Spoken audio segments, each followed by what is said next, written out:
আসসালামু আলাইকুম। আপনারা দেখতেছেন একটা ছেলে অসহায়ের মতো দাঁড়ায় আছে। আসলে মানুষের বিপদ কখন আসে কেউ বলতে পারে না। এই ছেলেটা অটোরিকশা নিয়ে দাঁড়ায় মানে অন্য একটা রিক্সার সাথে বাইধে হেঁটে নিয়ে আসছিল। আসার পরে ওই অটোওয়ালাটা দেখতেছে যে আসলে এই রিক্সাটা না তেমনভাবে যাচ্ছে না।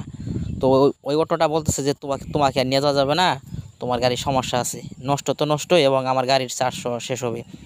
তখন এই ছেলেটাকে অসহায়ের মতো রাখিয়া চলে গেতেছে। তখন ছেলেটা আসলেই অনেকক্ষণ দাঁড়াইছিল, কোনো গাড়ি পাইতেছিল না।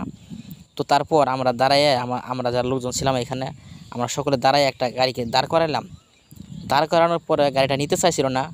তো এই যেই ছেলেটার গাড়ি, সেই ছেলেটা একটু মানে কম বুঝে, যতটুকু বুঝতে পারলাম, সে যে মোটরের তারটা যে মানে ক্ষয় হসকায় দেওয়ার লাগবো সেটা বুঝতে পারে না।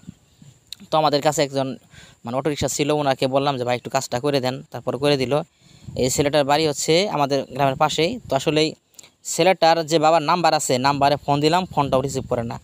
তো ওইটাই বললাম যে আসলে মানুষের বিপদ কখন আসে কেউ বলতে পারে না।